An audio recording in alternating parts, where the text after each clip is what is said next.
Hi guys. तर आज आम्हाला कल्याणला जायचं होतं कारण आम्हाला वोटिंग करायचं होतं. तर आम्ही बस स्टॉपला आलं की आम्हाला समजलं जास्त गाड्या नाही आज.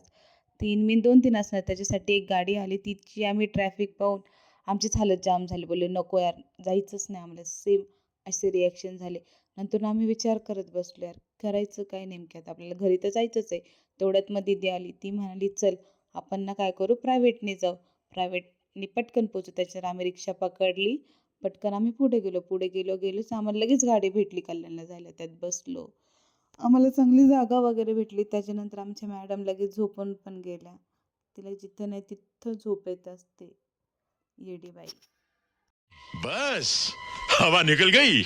आणि हे बाबा आमची नस बघून आम्हाला आजार सांगत होते. तर माझी दीदीची एक्साइटमेंट बघा, ती विचार करत होती नेमकी मला काय आजार असेल काय नाही. तर बाबा सांगत होते. त्यांची ही मजा पण आम्हाला पण खूप.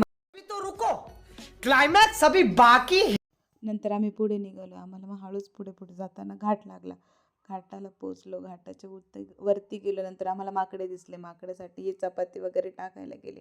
तर सगळ्यात जास्त करून एकाच माकडाने जास्त उतरले बिचारे. दुसऱ्या माकडला भेटलेच नाही. बिचाऱ्याचे रिॲक्शन खूप घाण आले. तुम्ही बघू शकता तो कसा खेचतोय पण त्याला देत नाहीये. तो पण बिचारा विचार करत बसला होता. साले को बम से उड़ा दूंगा एक बार हाथ में. नंतर आम्ही घाट पार केलं. तसंच पुढे गेलो. मस्त व्ह्यूज वगैरे खूप छान वाटतं आम्हाला. व्ह्यूज बघ मन चिंब झालं असं वातावरण होतं. मस्त गारवा वगैरे होता. नंतर आम्ही एका जागेवर थांबलो. तिथून आम्ही जरा बाहेर आलो. थोडंसं वातावरण बघितलं कसं आहे कसं नाही. बाबा पण मस्त त्यांची एनर्जी पावडर घ्यायचं काम चाललं होतं. तेवढ्यात आमची मॅडम मस्त इथून तिथून उड्या मारत होतं. तिला असं मस्त छान वाटत होतं. नंतर ती बसली. मधून गाडी आली. मग पटकन ती उतरून साईडला गेली. ये कर लो पहले. त्याच्यानंतर आम्ही परत गाडीत बसलो. थोडं हाय बाय करत बसलो. नंतर आम्हाला भूक लागली म्हणून आम्ही एका जागेवर थांबलो.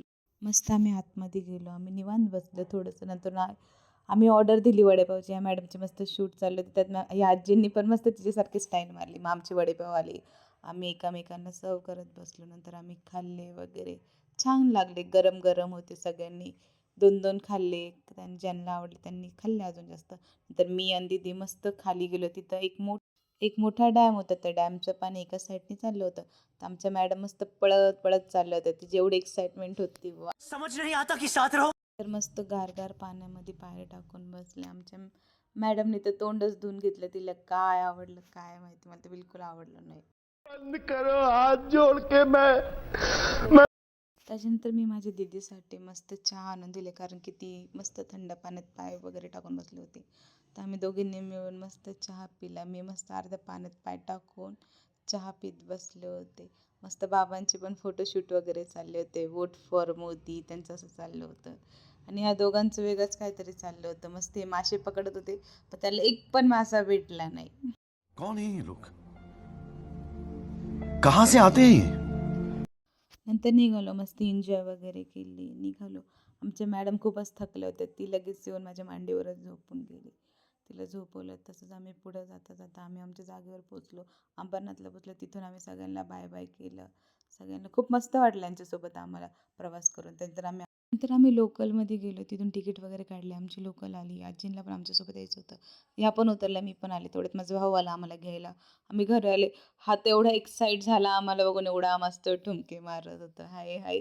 ते बघूनच आम्हाला एवढा आनंद झाला. खरंच म्हणजे आमचा प्रवास वगैरे पण छान झाला. त्याचा डान्स पाहून आम्हाला अजून मजा आली. मज़ा आया और मैं ये जो मज़ा है हिंदुस्तान के हर व्यक्ति को देना चाहता हूँ. तर माझ्या भावाने आमच्या बाजूच्या एका मुलाला उचलून आणला. बिचाराचे रिॲक्शन बघायचं, त्याला जायचंय पण हे बळजबरी त्याला धरून ठेवलं आणि मस्त त्याच्यासोबत खेळत बसलं.